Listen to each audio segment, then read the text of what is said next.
તારે ફરું ત્યાં પાકિસ્તાનમાં આવીને આવી જગ્યા બાપાની છે. હું મહિનો ત્યાં પણ રહીને આવ્યો.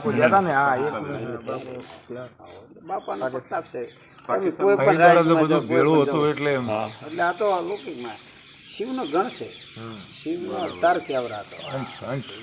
આ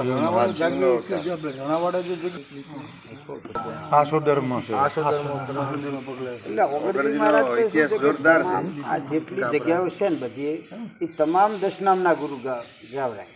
એટલે બધા જગ્યાએ હોય અહીંયા ઓગળ બાપાને ગુરુ સમાન હોવું માનતા બધા સ્થાપના કરે. હા, કોઈ પણ હોય એટલે પહેલા આપણે નથી કે પેલા ગણપતિ બિહાર એમાં પેલા ગુરુ મહારાજ નું હોવું.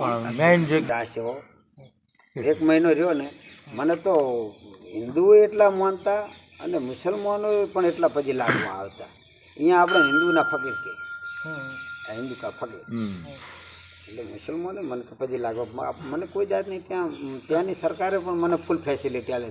7 કમાન્ડો, ગાડી બાડી, ડૉક્ટર બધું ફૂલ ફેસિલિટી સાથે હું મને અમુક ફેર એવું થતું કે હું શીખર સપનામાં જોઉં તો શું આ તો પાકિસ્તાન છે. આટલું બધું તો હું દિયોદર કે થરામાં જાઉં તો ટ્રાફિક વધ ઘડીક વાર મારે ઊભું રહેવું પડે.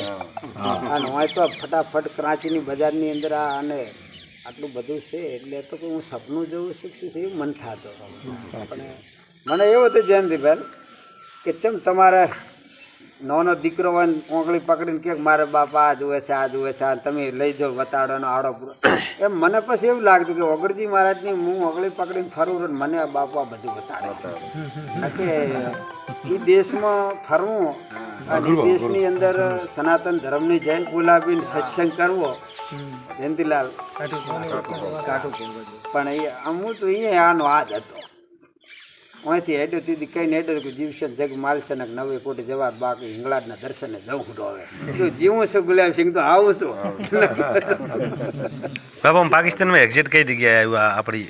હા, એક્ઝેટ અહીંથી 20 કિલોમીટર 120 કિલોમીટર થાય આપણી બોર્ડર. અહીંથી નળાબેટ બોર્ડર કેટલી થાય? 120. નળાબેટ બોર્ડર થી 120 કિલોમીટર મારું મંદિર અહીંયા છે. આ એક્ઝેક્ટ માપ.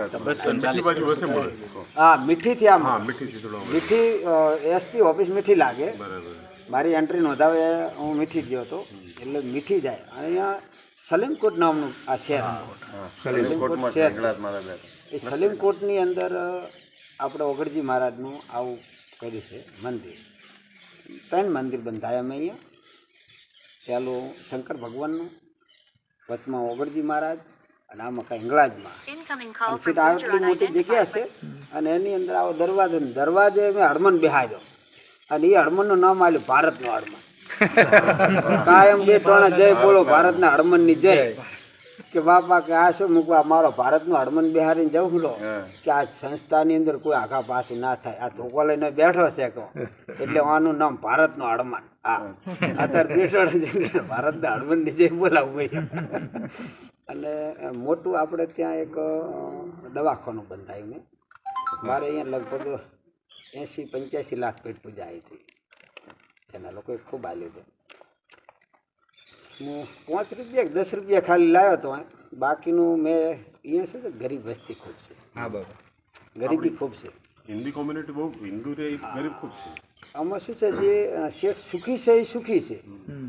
દાખલા તરીકે 1000 વીઘા જમીન છે ને એની પાસે 1000 વીઘા જમીન. જે મજૂરી કરે છે એ મજૂરી જ કરે. પછી દાખલા તરીકે તમે નોકરીયાત છો તો તમારા છોકરાને અહીંયા સરકાર આપણા જેટલો ભણવામાં નથી આપવા. એટલે પૈસા જે પૈસાદાર છે છોકરાને ભણાવી શકે એના અહીંયા 50 ડૉક્ટરો લેવાના હોય ને તો 25 ડિગ્રીવાળા જ હોય. આપણી ઘટ 50 લેવાના હોય ને 2-5 આવે એવું નથી. ઓછું ભણતર છે ને એના શિક્ષણ. એટલે ત્યાં નોકરી પછી રહી. જે નોકરીયાતના છોકરા છે નોકરીયાતના, જે મજૂરી છે એ મજૂરી બચારા કરે. એ પછી જે આવ્યું એનું મેં જોયું એટલે કીધું મૂકું કીધું તમે મને આલ્યા અમે લઈ લીધા. બાપાએ સ્વીકાર્યા.